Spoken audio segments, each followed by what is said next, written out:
안녕하세요. 급등 주식회사에서 테마주를 전문적으로 쓸어 담는 남자 정소부입니다. 오늘 영상은 종목보다는 하나의 테마에 대해서 얘기를 좀 해보려고 하는데요. 테마는 바로 행정수도 이전입니다. 이 이전을 어디로 하느냐? 세종시죠. 이 세종시에는 이미 정부 부처의 한 3분의 2, 그러니까 대략 한 60% 이상이 이전을 완료를 한 도시고, 여기로 이제 수도까지 이전을 한다는 계획인데요. 이 수도 이전 같은 경우에 대선 후보들의 공약으로 나올 가능성이 아주 높기 때문에 지금 테마주로서 집중을 받고 있는 상태입니다. 현재 보고 계시는 차트는 관련주인 유라테크고요. 제가 추천드릴 거는 유라테크와 그리고 프롬파스트, 이렇게 두 종목입니다. 이 종목들이 해당 테마로 편입된 이유는 간단해요. 세종시에 본사를 두고 있습니다. 이거 외에는 다른 이유가 없고요. 그렇기 때문에 단기 투자로 접근해 볼 만한 종목이지 절대로 장기 투자로 접근할 종목은 아니다 라고 말씀을 드리고 싶습니다. 이 종목이 조금 더 떠오를 만한, 급등할 만한 시기가 곧 다가오고 있는데요. 이 부분도 지금 함께 설명을 드릴 예정이니까 절대 영상 스킵하지 마시고 계속 지켜봐 주시기 바랍니다. 자, 그리고 여기 제가 지금 투자에 사용하는 보조지표 보시면 여기 검은색 히스토그램 구간들 있죠. 이 구간이 뭐냐면 세력들이 매도를 하고 나가고 있다는 구간이거든요. 이런 지표를 사용한 매매법도 설명을 해드릴 테니까요. 절대 스킵하지 마시고 영상 계속 시청해 주시기 바랍니다. 그럼 본격적인 설명에 앞서서 이 보조지표 지금 현재까지는 무료로 공유를 해드리고 있습니다. 그러니 공유 원하시는 분들 여기 010-7318-9563 이 번호로 연락 주시면 되고요. 연락 주실 때는 문자에 지표라고 적어서 보내주시면 무료로 공유해 드리도록 하겠습니다. 자, 그럼 본격적으로 세종시 관련한 테마주 한번 살펴볼 텐데요. 일단은 민주당이 먼저 반응을 하고 있습니다. 이 수도 이전과 관련해서 일단은 가장 밀어붙이고 싶어하는 건 민주당이 아닐까 싶어요. 일단은 한 분이 더 민주당에서 대선 출마를 선언하셨는데, 이분이 김두관 씨. 이 노무현 정부 때 제가 알기로 행정수도 추진했을 당시에 행자부 장관이십니다. 근데 이번에 대선에 출마를 하시게 되죠. 그렇기 때문에 이분도 이 세종시 이전 아마 적극 찬성하실 겁니다. 찬성하시면서도 누구보다 그때 실패의 원인을 잘 알고 계시기 때문에 조금 더 적극적으로 완성된 방법으로 다른 시각으로 접근을 하지 않으실까 싶고요. 이 세종수도 이전 관련해서 지금 야당과 여당 모두 시끄럽습니다. 일단은 전 정권부터 이 세종수도 이전을 추진한 이유는 균형 발전에 있어요. 모든 국가부처가 서울에 집중돼 있다 보니 아무래도 인구수에 대한 불균형이 이어지고 있다. 그러니 이 수도를 세종으로 옮기자. 그래서 지역 간의 인구 불균형을 조금은 완화시키자.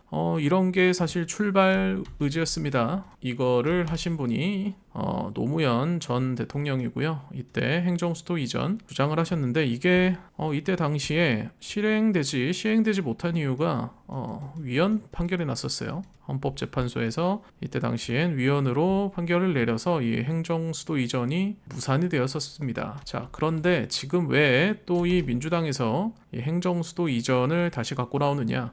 결국은 표심이겠죠. 충청권 표심을 공략하려는 의도로 보이고, 여기다가 더불어서 아까 전 정권인 노무현 정권이 끝내지 못한 수건 사업을 이어받음으로써 유지를 잇겠다. 이 역시 곧 표심 공략입니다. 유권자들의 마음을 얻겠다죠. 유권자들의 마음이 뭡니까? 표심이죠.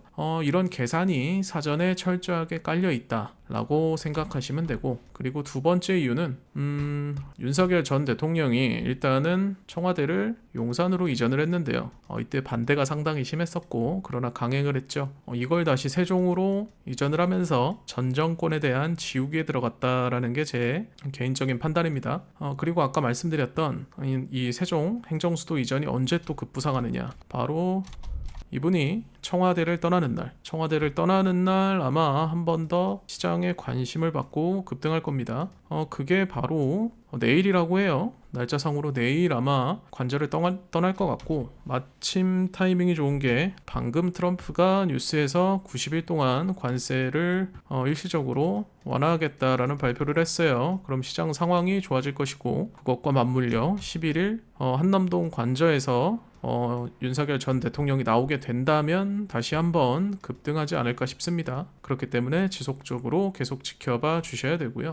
일단은 여야를 막론하고 이 행정수도 이전 같은 경우에 많은 대선 후보들이 공약에 넣지 않을까 싶어요. 이게 아까도 말씀드렸지만 결국은 표심이거든요. 뭐 충청권 표심이라든지 전 정권에 대한 뭐 노무현 전 정권에 대한 이 유권자들의 마음, 그 당시 이 노무현 대통령을 지지했던 유권자들의 마음까지 얻겠다. 이게 결국 표심으로 돌아오기 때문에 이 행정수도 이전 같은 경우에 아마 많은 후보들의 공약에 들어가지 않을까 싶어요. 그렇기 때문에 이렇게 집중 조명을 받고 있기 때문에 최근 관련 주가들이 계속 급등을 하고 있는 거고요. 뭐 어느 정도 급등했는지 잠깐 체크를 해보자면 지금 보시는 건 유라테크고요. 시장에 집중을 받기 시작한 기간이 여기 보시면 나와 있죠. 4월 1일부터 시장에 집중을 받고 있습니다. 이때부터 이미 행정수도 이전에 대한 기대감이 있었고요. 이날 13%가 올랐죠. 이후에 18%, 상한가 23%, 그리고 오늘 8.7%는 사실 뭐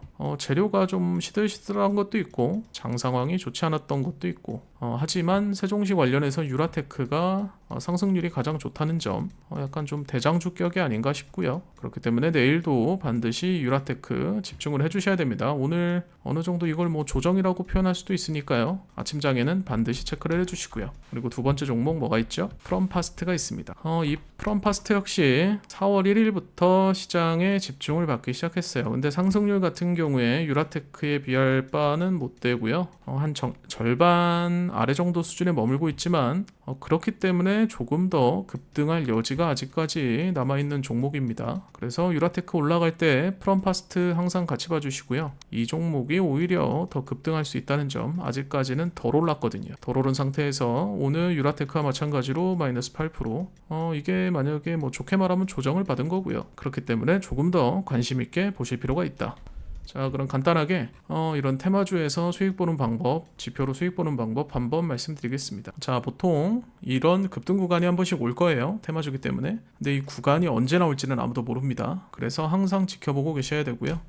알림 설정해 두셔도 되고 지켜보시다가 자, 이렇게 상승하는 구간이 다가오죠. 이때 재빠르게 지표 체크해 줍니다. 서클이 빨간색, 히스토그램 청록색의 상승 추세, 그리고 캔들이 양봉으로 이평선 이탈. 자, 이 세 가지 시그널 바로바로 체크해 주시고 보조 지표에서도 역시 추세가 좋다고 나온다면 포지션에 들어가는 거예요. 지금 보시는 건 1분봉 기준 단타입니다. 자, 그럼 여기서 바로 포지션을 잡아야겠죠.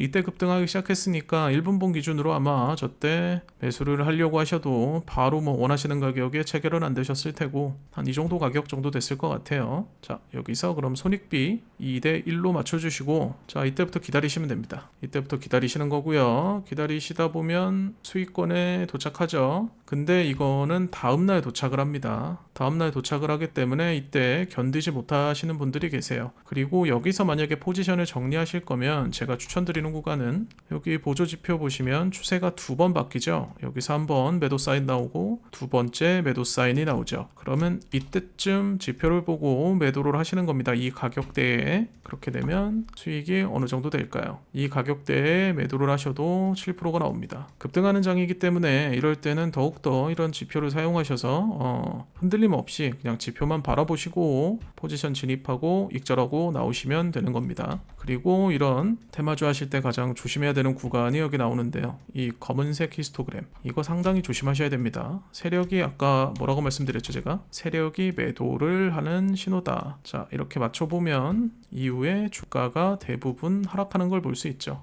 이때도 역시 잠깐 추세가 좋았던 적이 있긴 하나 결국에 그 아래 가격으로 내려갑니다. 이 히스토그램이 보인다면 포지션 진입을 상당히 신중하게 들어가셔야 된다. 이후에는 이렇게 가격이 하락을 하거나 보통 이렇게 박스권에 갇혀요. 가격이 압축된다고 표현을 하는데요. 저는 횡보장이죠. 자, 그 이후에는 뭐 주가가 지지부진하고 지속적으로 좀 떨어지는 모습 보여주고 그리고 이런 뭐 급등 구간 잠깐씩 나올 수 있습니다. 이때도 지표 보시고 들어가셨다가 이렇게 위험한 사인이 나온다 여기죠. 여기서 그냥 바로 털고 나오시면 됩니다. 이 부분에서 들어가실 때는 지표를 보고 들어가시면 돼요. 근데 나오실 때는 개인적인 판단이 안 되기 때문에 호가창 절대 보지 마시고, 이 호가창이 참 사람을 혼란스럽게 만듭니다. 제대로 된 판단을 하지 못하게 만들기 때문에 무조건 지표만 보시고, 이것도 실시간 데이터기 때문에 그렇게 좀 판단을 하시는 게 아마 이런 테마주 들어갈 때는 상당한 도움이 되실 겁니다. 그리고 뭐 이런 구간 같은 경우에는 쉽잖아요. 이런 구간 같은 경우에는 뭐 지표만 봐도 바로 포지션을 잡을 수 있는 구간이고,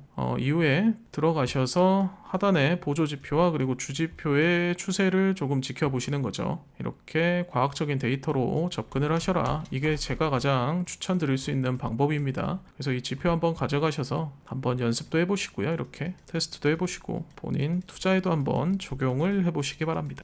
자, 그럼 오늘은 세종시 행정수도 이전에 대해서 말씀을 한번 드려봤고요. 아마 돌아오는 11일 전 대통령이 관절을 나오게 되면 한 번 더 분명히 집중 조명 받을 겁니다. 그렇기 때문에 오늘 10일부터 11일까지 급등 나올 수 있으니 반드시 지켜보셔야 되고요. 단 시장 상황이 다시 또 안 좋아질 수 있으니 그럴 때 하락하는 건 어쩔 수 없다는 거. 그렇기 때문에 요즘 같은 장에는 되도록 단타 매매 해주시고 현금 보유해 주시고, 이 두 가지가 사실 제일 중요합니다. 현금 보유해 주시는 게 사실 가장 중요해요. 이런 장에는 저가 매수 기회가 올 수도 있고요. 그리고 일단은 시장의 변동성 폭이 너무 높기 때문에 리스크를 줄일 수 있는 방법은 현금 보유밖에 없다라고 말씀드리면서 이번 영상 마치도록 하고요. 오늘 영상 조금이라도 도움이 되셨다면 구독 한 번씩 부탁드리고요. 저는 그럼 다음 영상에 조금 더 좋은 종목, 좋은 정보 가지고 돌아오도록 하겠습니다. 감사합니다.